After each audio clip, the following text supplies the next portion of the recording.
Europe में कई विचारधाराएं जैसे लिबरल्स, रेडिकल्स और कंजर्वेटिव्स एक नए बदलाव की ओर कदम बढ़ा रहे थे।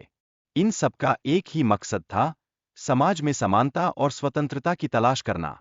हर एक विचारधारा अपनी अपनी सोच के साथ आगे बढ़ी, जैसे वो कोई अलग अलग रंगों के रंग बिरंगे गुब्बारे हों। इंडस्ट्रियल रिवॉल्यूशन ने तो यूरोप में गड़बड़ी मचा दी। बेरोजगारी और खराब कार्य स्थिति ने लोगों की जिंदगी को दुखद बना दिया। अब तो लोगों ने सोच लिया कि चुप रहना सही नहीं है, और उन्होंने अपनी आवाज उठाने का सिलसिला शुरू किया। यह जैसे एक नई सुबह की शुरुआत थी। फ्रांस के क्रांति के बाद अन्य देशों में भी जैसे किसी ने जादू कर दिया हो, रिवॉल्यूशनरी गतिविधियां फैलने लगीं। ये गतिविधियां नई सोच और बदलाव लाने का एक बेहतरीन मौका थीं। लोग एकजुट होकर अपने हक के लिए खड़े हो चुके थे। सोशलिज्म का एक नया चेहरा सामने आया, जहां प्राइवेट प्रॉपर्टी को बुरी नजर से देखा गया। इसे समाज की समस्याओं की जड़ माना गया। लोग इस सोच के खिलाफ खड़े हुए, अपने हक की आवाज को मजबूत करने के लिए। सोशलिस्टों ने विचार दिया कि क्यों न हम एक कोऑपरेटिव कम्युनिटी बनाएं, जहां सब मिलकर काम कर सकें और लाभ को बांट सकें। यह एक नई धारा थी, जो सामाजिक सहयोग को बढ़ावा देती थी। यूरोप में कई सोशलिस्ट पार्टियों की स्थापना हुई, जैसे सोशल डेमोक्रेटिक पार्टी और लेबर पार्टी। ये पार्टियां एक नई दिशा की ओर बढ़ रही थीं और समाजवादी विचारों को फैलाने का महत्वपूर्ण कार्य कर रही थीं। रूस के किसानों की स्थिति तो बहुत ही कठिन थी। जमीन की कमी और नोबिलिटी का दबाव उन्हें मजबूर करता था, जैसे कोई बंधन हो जो उनकी आजादी को रोक रहा हो। हालांकि रूस में राजनीतिक दलों का गठन अवैध था, फिर भी श्रमिकों और किसानों ने मिलकर अपनी आवाज उठाने के लिए पार्टियां बनाई।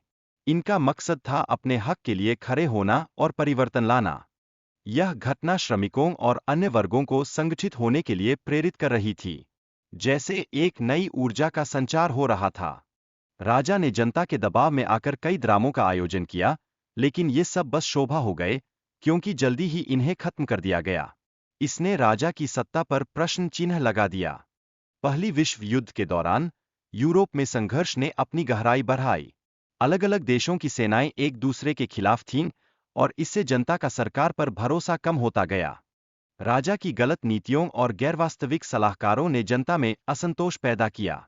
नतीजा, राजा के खिलाफ प्रदर्शन और उसकी सत्ता को खतरा। प्रोविजनल गवर्नमेंट ने भूमि सुधार और राष्ट्रीयकरण की मांगों को लेकर नई क्रांति की योजना बनाई। यह कार्यकर्ता वर्ग की ताकत बढ़ाने का प्रयास था, जैसे उन्हें नई उड़ान देने की कोशिश हो रही हो।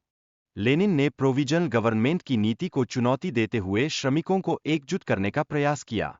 यह उनके लिए एक अहम मोड़ साबित हुआ, जैसे संघर्ष की एक नई लहर का आगाज हो रहा हो।